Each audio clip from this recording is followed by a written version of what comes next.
যদি আপনার কফিল ভালো হয়, বর্তমান পরিস্থিতিতে অনেক ভালো। ক্যাশ থাকে যাবে, আকামার প্যারা থাকবে না। কোম্পানিতে যারা কাজ করে যে ইনকাম করবেন, ইনকামের থেকে ডবল জরিমানা দেওয়া লাগবে। বেতন হিসাব করবেন ধরেন আপনার চিন্তাধারার উপরে। আপনি আসসালামু আলাইকুম, কি অবস্থা ভাই বাদার? তো অনেকে আমাকে প্রশ্ন করছেন যে ড্রাইভিং বিষয় সৌদি আরব গেলে কিরকম ইনকাম হয়। অনেকের প্রশ্ন যে স্যালারি কেমন দেয় যদি ড্রাইভিং বিষয় সৌদিতে আসে। ভাই এখানে দুইটা সিস্টেম, মানে দুইটা নিয়ম। একটা হচ্ছে আপনি কি নিজে গাড়ি কিনে ইনকাম করবেন নাকি সৌদিদের গাড়ি চালাবেন, মানে ব্যক্তিগত পারিবারিক ফ্যামিলির ড্রাইভার হবেন।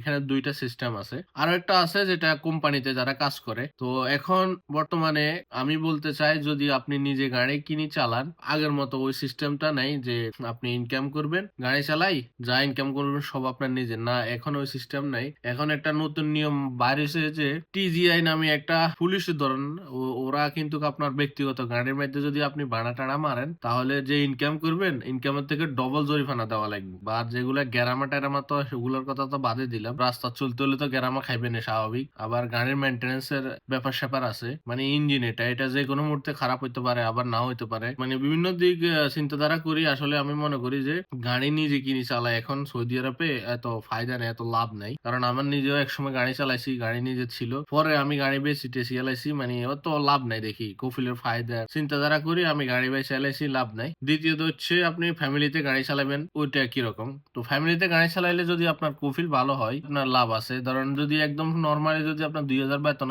পড়ে, থাকার জায়গা তারা দেয়, কিন্তু খানাটা আপনার নিজের। অনেক সময় কফিল যদি ভালো হয় আপনার খানাটাও তারা দেয়। তো ওই ক্ষেত্রে আপনি যদি 2000 বেতন পড়ে, প্রায় ধরেন 1800 বা 1700 এটা আপনার ক্যাশ থেকে যায়। ওই বাড়তি কোনো খরচ পড়ে না, হয়তো মোবাইল নেটমেট খরচ পড়ে। কোম্পানির কথা বলি, কোম্পানিতে যদি আসেন, কোম্পানিতেও একটা সমস্যা। কারণ company time to time duty করলেন, কিন্তু বাড়তি ইনকামের কোনো মানে সিস্টেম নাই। যদি আপনি ফ্যামিলিতে গাড়ি চালান, ওই ক্ষেত্রে আপনার টিপস টুপস দেয় যদি ভালো ফ্যামিলি হয়। আর নিজে গাড়ি কিনলে তো এটা তো আপনার ব্যক্তিগত ইনকাম, যা ইনকাম করবেন সব নিজের, কিন্তু খরচ তো আছেই, অনেক খরচ আছে। আমি যেটা মনে করি ব্যক্তিগত ভাবে, আমার যেটা অভিজ্ঞতা, আমি মনে করি যে ভাই যদি ফ্যামিলিতে চাকরি করেন বর্তমান পরিস্থিতিতে অনেক ভালো। কারণ যা ইনকাম করবেন আপনার মাস শেষে কিন্তু ওইটা ক্যাশ থাকে যাবে, আকামার প্যারা থাকবে না, কফিলের ফায়দার প্যারা থাকবে না। মানে যতটা ইনকাম করবেন সব আপনার নিজের কাছে থেকে যাবে। ফ্যামিলিতে গাড়ি চালাইলে বেটার। আর হয় ভালো থাকবেন, সুস্থ থাকবেন। আল্লাহ হাফেজ।